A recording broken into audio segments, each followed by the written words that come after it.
Hello po sa inyong lahat mga ka-crypto. Ako po si Pinoy Crypto Trader at sa video na ito ay atin pong pag-uusapan ang tungkol dito kay Cardano. Kung saan sabi po rito ay Cardano set for breakout. Here's the target price. Ayan.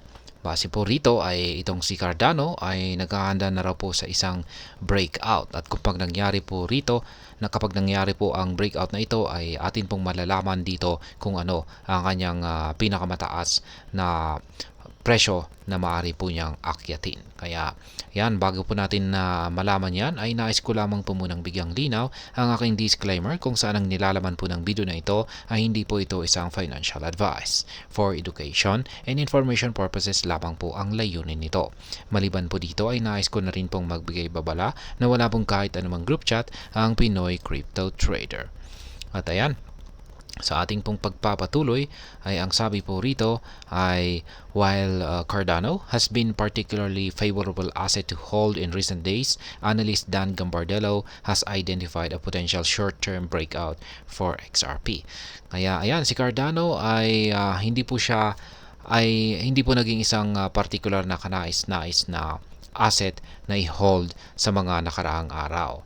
At yan, ang analyst na si Ginoong Dan Gambardella ay nakakita po ng potensyal na isang short-term breakout ang magaganap para kay Cardano. Kaya ayan, sa kanyang pinakabagong market update ay kanya pong hinighlight po ni Ginoong Gambardella ang ilang mga pangunahing mga indicators at mga paparating na developments na maaring magpataas sa presyo ni Cardano sa mga darating na araw. Kaya yan, price target for possible Cardano breakout. Yan, ito po yung mga price target na posibleng aakyatin ni breakout kapag naganap po ang breakout na ito. Kaya ayan, kapansin-pansin ngayong buwan ay muling bumisita si Cardano sa 10 buwang mababang presyo nito or 10-month low nito, kung saan ay yan po sa presyong 0.2799 na kumakatawan po sa higit 60% na loss para sa mga investors na bumili ng Cardano nitong buwan ng Marso. Ngayon pa man ay ang asset ay kapansin-pansing nakarecover mula sa ilalim na ito at ito na po ay nagtitrade sa presyong 0.381 sa oras po na nailabas ang balita na ito. Ngunit gayon pa man ang itong si Cardano ay 9% na mas mababa sa halaga nito, 4 na linggo na ang nakalipas.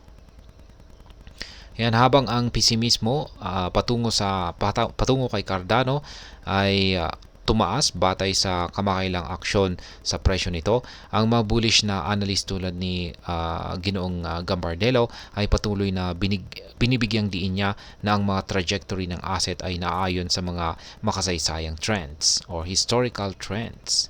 Sa kanyang pinakabagong pagsusuri para sa mga may hold ay nabanggit ni Ginoong Gambardella na si Cardano ay nagpapakita ng mga palatandaan ng bullish momentum sa mga technical chart nito.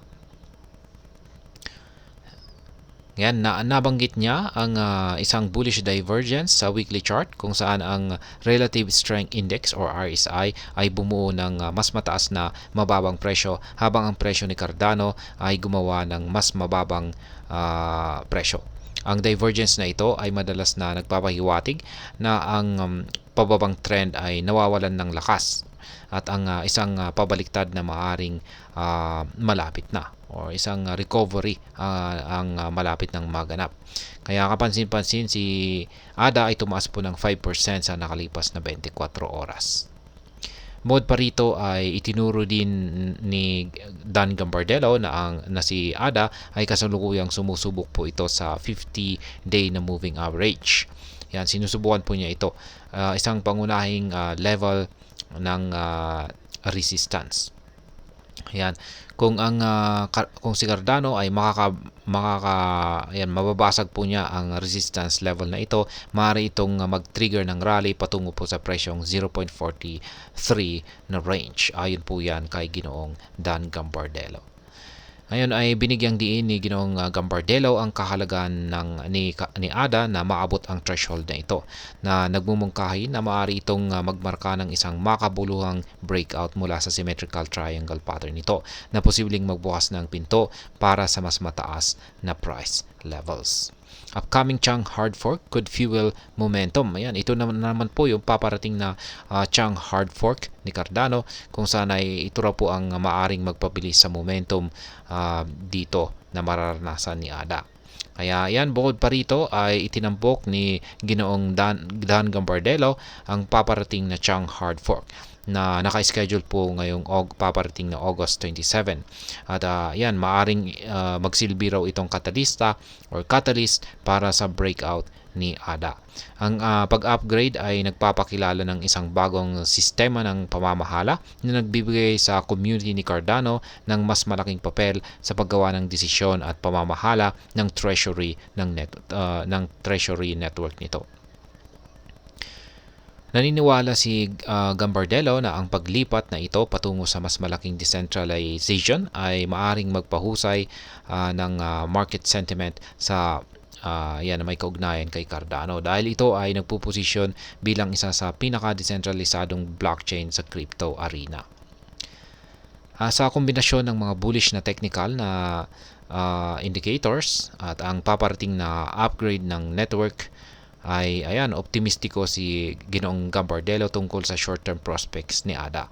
Ang kanyang target na 43 cents ay nagmumungkahi ng potensyal na uptrend na magtutulak kay ADA na tumaas ng humigit kumulang 13%.